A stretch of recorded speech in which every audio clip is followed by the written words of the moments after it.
Mira, yo diría que el último ejercicio serio de planificación se hizo en el año 60. ¿Y por qué serio, medio? Porque era un plan que tenía, no solo regulaba, sino que además tenía un plan de inversión en transporte, con obras en el transporte, tenía un plan para crear subcentros, tenía un plan, el metro estaba integrado en este plan, entonces tú tenías muchos tipos de acciones conjugadas en este gran plan del año 60, que se llamaba PRIS, Plan Intercomunal. Luego de eso, antes había un solo ministerio, que era Obras Públicas, que se encargaba de este tema, luego se fraccionó esto en varios ministerios, se fue perdiendo el hilo, y yo diría que desde entonces no tenemos un plan potente que guíe el crecimiento de la ciudad, y eso se ha sentido particularmente ahora. Este plan lo que hacía básicamente era adaptar un plan del año 90, que no era muy bueno en su origen, para poder aumentar la capacidad de crecimiento de algunas comunas que se habían quedado sin terrenos. Y eso fue, y en el fondo, pero eso es una parte de la planificación. Se requiere un plan mucho más integral en el sentido de que pueda recoger otro tipo de propuestas e integrarlas sobre la mesa. Me refiero a obras públicas, transporte, lo que tú dices, áreas verdes. El plan actual, el plan regulador, no define la inversión, solamente define usos de suelo para que la inversión se concrete. Y eso es lo que le falta a la ciudad de Santiago, que se concrete la inversión.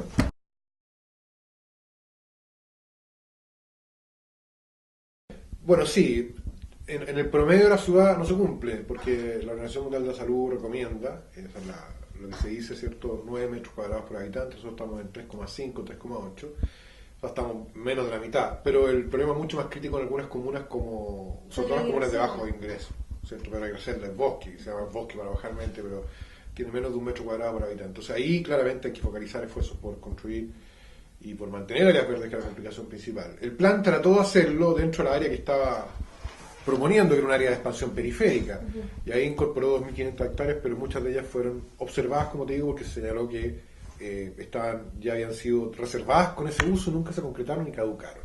Ese es un problema que tú comentabas recién de la ley. Sí. ¿Por qué? Porque la ley, el gran problema que ha puesto la Contraloría sobre la mesa es que nosotros tenemos una ley, no lo dijo, pero eso es lo que uno puede interpretar, anacrónica, obsoleta, parchada, ¿cierto? Es una ley que viene en el año 70, que ha sido actualizada por partes, es un Frankenstein ya, y en particular tiene varios artículos que son muy malditos. Por ejemplo, el artículo 59 lo que te dice es que tú puedes reservar espacio para áreas verdes o para idear un plan regulador, pero si no lo concretas en un espacio de 5 a 10 años, en el menor de los casos, pero en muchos casos 5 años, tú puedes prorrogarlo una vez y después se elimínalo. Entonces, lo que te dice básicamente es que tú puedes planificar a 5 o 10 años. Y eso en una ciudad del tamaño de Santiago es totalmente impracticable, inviable. Los planes tienen que trabajar a 20 años. Entonces, ese artículo de la ley impide reservar áreas verdes nuevas, porque, como dije, si no se concretan, pierden la afectación y se pierden.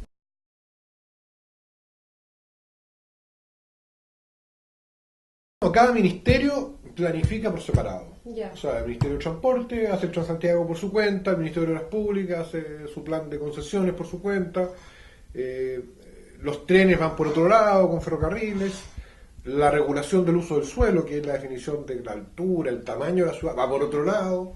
Entonces, en la práctica tú tienes 4 o 5 planes que corren en paralelo y que no están articulados. Y además, por otra parte, tienes una ley que te limita muchísimo las herramientas para hacer ciudad.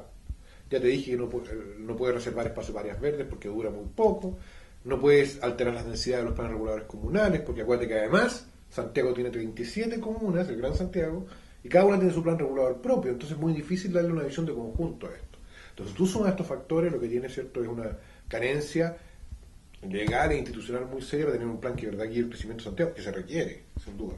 Mira, Si te llegara a concretarse. si es que lo que nosotros vemos es que Santiago, o sea, no lo decimos nosotros, el INE dice que Santiago va a tener al año 2030 al orden de 7,8 millones de habitantes. 7,8, 8 millones. Ahora tiene 6,5, va a crecer 1,5 millones de habitantes. Y eso va a crecer porque es el crecimiento vegetativo de la ciudad. Es muy difícil que tú lo puedas parar eso. Alguna gente quiere que se pare. Y toda esa gente se vaya a regiones.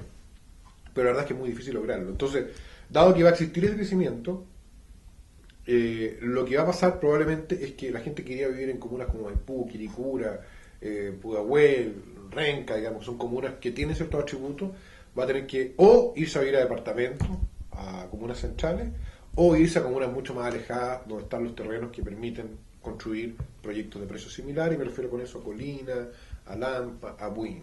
¿Ya?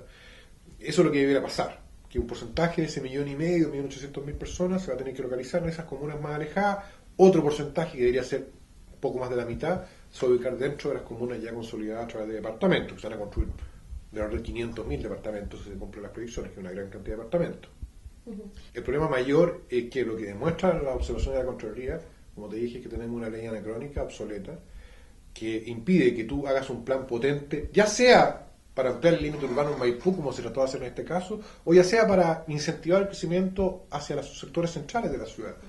En ambos casos va a tener muchos problemas de implementación por las carencias que la Contraloría está detectando. Entonces yo creo que es muy importante que este rechazo u objeción que plantea la Contraloría pueda traducirse en un proyecto de modificación de la Ley General de Urbanismo y Construcciones, también un mejoramiento institucional que nos permita tener un plan que de verdad lleve a Santiago a ser una ciudad más sustentable y más potente en el futuro.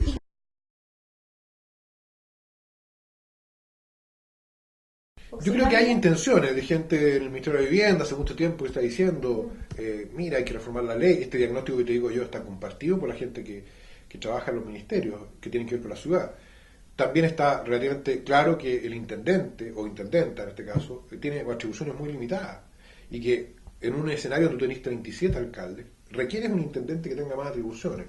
Yo creo que todo ese diagnóstico está compartido, pero la ciudad no es prioridad política, digamos, lamentablemente. Entonces, puede que los técnicos estén muy de acuerdo con que esto hay que hacerlo, pero si no hay una prioridad política que de verdad le dé la importancia que la ciudad tiene, que afecta la calidad de vida de las personas todos los días, si no está esa prioridad política, tú no vas a poder cambiar la ley, ni reformar la institucionalidad, ni darle más fuerza, ¿cierto?, al intendente para hacerse cargo de la planificación rural de Santiago. Yo creo que lo que falta es voluntad política y eso lamentablemente no se ve.